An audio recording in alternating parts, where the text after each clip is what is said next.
Hello guys, you are most welcome to a new video of newspaper reading. Newspaper reading के एक नई video पे आपका स्वागत है and in this video you will get very important information related to judiciary. तो let's start to read the news. Deaths in celebratory firing not murder if there's no motive. HC क्या अर्थ हुआ? Deaths मृत्यु इन celebratory firing. Celebratory firing का हिंदी में अर्थ होता है हर्ष firing. और हर्ष फायरिंग को आप समझते होंगे कि शादी विवाह के अवसर पर या किसी दूसरे खुशी के अवसर पर कुछ लोग जो है फायरिंग करते हैं, जिसको हिंदी में हर्ष फायरिंग कहते हैं और इंग्लिश में उसको सेलिब्रेटरी फायरिंग कहते हैं। नॉट मर्डर, वो मर्डर नहीं है, वो हत्या नहीं है। कहने का क्या मतलब है कि हर्ष फायरिंग के दौरान जो मृत्यु हो जाती हैं वो मर्डर की कैटेगरी में नहीं आती, वो हत्या की कैटेगरी में नहीं आती, क्योंकि मृत्यु और हत्या में बहुत बड़ा अंतर है। इफ़ यदि there is no motive, motive का मतलब होता है इरादा या इंटेंशन, अगर ऐसा कोई इरादा ना रहा हो तो। HC का मतलब सुप्रीम कोर्ट। तो क्या सेंस हो रहा है इस न्यूज़ की हेडिंग का कि सुप्रीम कोर्ट का कहना है कि अगर हर्ष फायरिंग के दौरान किसी की मृत्यु हो जाती है तो वो मर्डर की कैटेगरी में नहीं आएगा, अगर ऐसा करना इरादा ना रहा हो तो। ऐसा करना इरादा ना रहा हो तो इसका क्या मतलब कि भाई अगर किसी व्यक्ति ने हर्ष फायरिंग की और उस व्यक्ति के द्वारा की गई हर्ष फायरिंग में किसी व्यक्ति की मृत्यु हो गई और जिसने हर्ष फायरिंग की थी उसका ऐसा इरादा नहीं था कि मुझे इसको गोली मारनी है, लेकिन बाई मिस्टेक बाई चांस उसको गोली लग गई और उसकी मृत्यु हो गई। तो अगर गोली मारने का इरादा या हत्या करने का इरादा ना रहा हो और बाई मिस्टेक ऐसा हो जाए तो वो मर्डर की कैटेगरी में मामला नहीं आएगा, ऐसा सुप्रीम कोर्ट का कहना है। बाकी आप डिटेल में पढ़ोगे तो सारी जानकारी वहाँ पे आपको मिल जाएगी। और ये एक सुप्रीम कोर्ट की खूबसूरत फ़ोटो आपके सामने है। और भाई क्या आपको पता है कि वर्तमान में इंडिया के चीफ जस्टिस कौन है? चीफ जस्टिस ऑफ इंडिया का क्या नाम है? अगर आपको पता हो तो बताना। New Delhi, Supreme Court has termed as unfortunate the practice of celebratory firing during marriage ceremonies. क्या अर्थ हुआ? Supreme Court has termed, term का मतलब होता है नाम देना, संज्ञा देना, कहना। तो सुप्रीम कोर्ट ने कहा है अनफॉर्चुनेट, दुर्भाग्यपूर्ण, द प्रैक्टिस, चलन को, of celebratory firing, Harsh firing के, ड्यूरिंग मैरिज सेरेमनीज, शादी के समारोह के दौरान। कहने का क्या मतलब है कि शादी के समारोह के दौरान जो हर्ष फायरिंग का चलन है उसको सुप्रीम कोर्ट ने दुर्भाग्यपूर्ण कहा है। विच often lead to disastrous consequences, विच जो ऑफन अक्सर लीड टू बढ़ जाता है किसकी ओर? डिजास्टरस कॉन्सेक्वेंसेस की। डिजास्टरस का मतलब होता है विनाशकारी, विध्वंसकारी या खतरनाक। कॉन्सेक्वेंसेस का मतलब होता है परिणाम, जो कि विनाशकारी परिणामों की ओर बढ़ जाता है। कहने का मतलब क्या है कि ये जो हर्ष फायरिंग के केसेस हैं, हर्ष फायरिंग का जो चलन है ये दुर्भाग्यपूर्ण है और कई बार जो है इसके परिणाम विनाशकारी हो जाते हैं। While adjudicating an appeal filed by an accused, while जबकि एडजुकेटिंग, एडजुकेट का मतलब होता है निर्णय देना या फैसला देना। एन अपील, एक अपील पर, फाइल्ड जो दर्ज की गई थी, बाय एन अक्यूज्ड एक आरोपी के द्वारा, हु वॉज कन्विक्टेड जिसको सज़ा सुना दी गई थी, जिसको अपराधी करार दे दिया गया था, फॉर मर्डर हत्या के लिए, एज हिज सेलिब्रेटरी फायरिंग, चूँकि जो उसकी सेलिब्रेटरी फायरिंग थी ना, अर्थात उसने जो हर्ष फायरिंग की थी ना, ड्यूरिंग ए मैरिज सेरेमनी एक शादी समारोह के दौरान, caused the death of a person तो उसमें एक व्यक्ति की जो है जान चली गई थी। ठीक है, यहाँ तक का अर्थ क्लियर हो गया ना कि एक व्यक्ति है, उसने एक शादी समारोह के दौरान हर्ष फायरिंग की, उसमें एक व्यक्ति की जो है जान चली गई। तो जो निचली अदालत है उसने उसको हत्या के मामले में कन्विक्ट कर दिया, अर्थात उसको दोषी करार दे दिया, गिल्टी मान लिया, सज़ा सुना दी। तो उसने सुप्रीम कोर्ट में एक अपील दायर की थी। तो उसी पर जो है सुप्रीम कोर्ट ने अपना निर्णय दिया।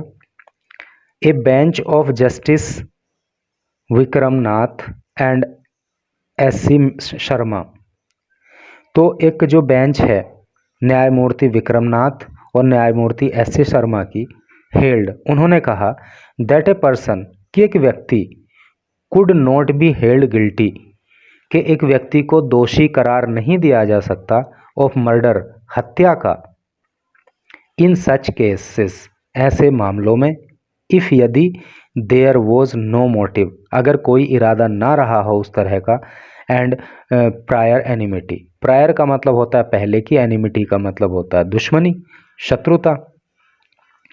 तो अगर पहले की इस तरह की कोई एनिमिटी नहीं रही हो, इस तरह की कोई शत्रुता ना रही हो, या फिर किसी की हत्या करने का इरादा ना रहा हो और बाय मिस्टेक ऐसा हो गया हो, तो ऐसे में जो है उसको हत्या का दोषी नहीं माना जा सकता। And if it should be A case of and it should be A case of culpable homicide. Culpable homicide का मतलब होता है गैर इरादतन हत्या।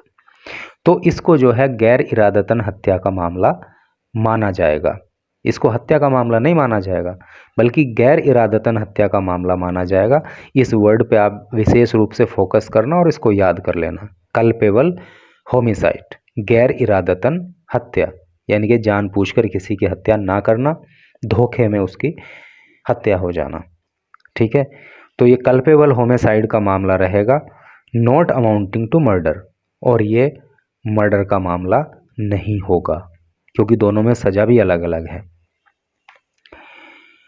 द बेंच क्वेस्ट, ये जो बेंच है ना, जो अभी 2 जजों की बेंच बताई थी, तो उसने क्वेश्चन कर दिया। क्वेश्चन का मतलब होता है रद्द कर देना, खारिज कर देना, समाप्त कर देना।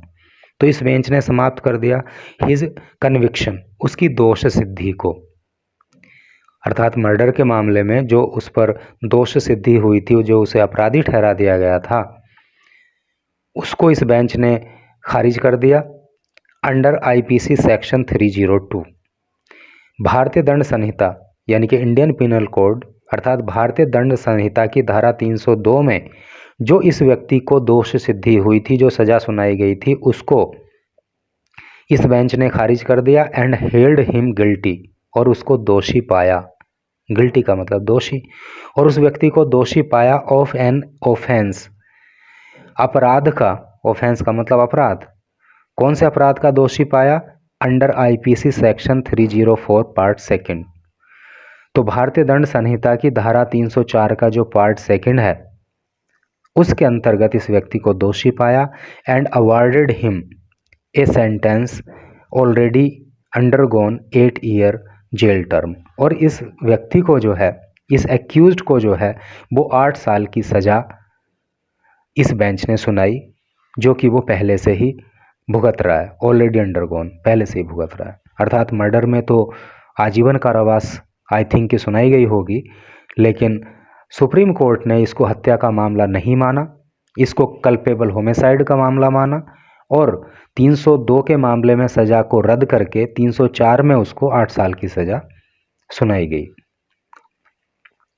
The act of celebratory firing during the marriage ceremonies, ये जो एक्ट है, ये जो कार्य है of celebratory firing, Harsh firing का, ठीक है, तो हर्ष फायरिंग करने का जो ये कार्य है ड्यूरिंग मैरिज सेरेमनीज, शादी के समारोह के दौरान, इज़ एन अनफॉर्चुनेट, ये बड़ा दुर्भाग्यपूर्ण है, येट फिर भी prevalent practice in our nation. Prevalent का मतलब होता है प्रचलित, प्रैक्टिस का मतलब चलन, इन आवर नेशन, लेकिन ये फिर भी हमारे देश में जो है प्रचलन में है। समझ रहे हो, हालांकि दुर्भाग्यपूर्ण है, लेकिन फिर भी हमारे देश में इसका प्रचलन है। The present case is a direct example, ये जो प्रेजेंट केस है, जिस केस की अभी पीछे बात हुई है, तो ये एक डायरेक्ट एग्जाम्पल है, सीधा सीधा उदाहरण है, जीता जागता उदाहरण है ऑफ द डिजास्टरस कॉन्सिक्वेंसेस, विध्वंसकारी परिणामों का, ऑफ सच अनकंट्रोल्ड, सच ऐसे अनकंट्रोल्ड, अनियंत्रित, एंड अनवारंटेड, अनवारंटेड का मतलब होता है अधिकार रहित, बिना अधिकार का, क्योंकि ऐसा करने का अधिकार नहीं है ना, हर्ष फायरिंग करने का अधिकार नहीं है, कानूनी अधिकार, तो उसको कर रहे हैं तो वो कैसा काम हो गया, अनवारंटेड हो गया। सेलिब्रेटरी फायरिंग, तो ये जो इस तरह की सेलिब्रेटरी फायरिंग होती है, ये जो हर्ष फायरिंग होती है, जो अपने आप में अनवारंटेड है, अधिकार रहित है, जो अनकंट्रोल्ड है, तो इसके जो विध्वंसकारी परिणाम होते हैं, जो डिजास्टरस कॉन्सिक्वेंसेस होते हैं, तो ये मामला जो है उसका जीता जागता उदाहरण है, क्योंकि इसमें एक व्यक्ति की जान चलेगी, जबकि ऐसा करना उसका उद्देश्य नहीं था।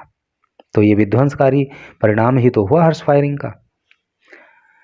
बी दैट एज इट में, देखो बी दैट एज इट में, इसका एक मतलब, इसको एक समझना, और इसका मतलब होता है फिर भी, यहाँ पे लिख भी दिया मैंने, इसका मतलब होता है फिर भी, या फिर इसका मतलब जो भी हो, ऐसे करके इसका सेंस होता है। बी दैट एज इट में बी, जो भी हो, in the absence of any evidence, absence का मतलब होता है अनुपस्थिति, अनुपस्थिति में ऑफ एनी एविडेंस, किसी प्रमाण की, सबूत की, ऑन रिकॉर्ड, रिकॉर्ड पे मतलब कोई इस तरह का प्रमाण नहीं, टू सजेस्ट, जो बता सके, जो संकेत कर सके, दैट ईदर, कि या तो, दैट द एपेलेंट, एपेलेंट का मतलब होता है अपील करने वाला, अपील करता, कि जो अपील करता है, एम्ड, उसका उद्देश्य था, एट एंड ओब्लिक और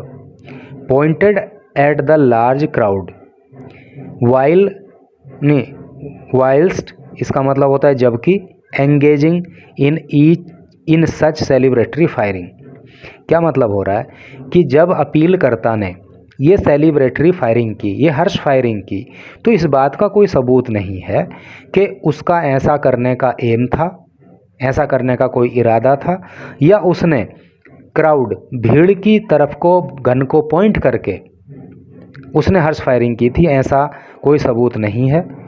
और there existed any prior enmity, और इस बात का भी कोई सबूत नहीं है कि उन दोनों के बीच में कोई प्रायर एनिमिटी थी, प्रायर का मतलब पहले की, एनिमिटी का मतलब शत्रुता, कि पहले की भी इनमें कोई शत्रुता थी, इस बात का भी प्रमाण नहीं है, between the deceased and the appellant, deceased का मतलब होता है मृतक, और एपेलेंट का मतलब होता है अपील करता, तो भाई इस बात का भी कोई सबूत नहीं है कि अपीलकर्ता के बीच में और जो मृतक है उसके बीच में पहले से कोई दुश्मनी थी।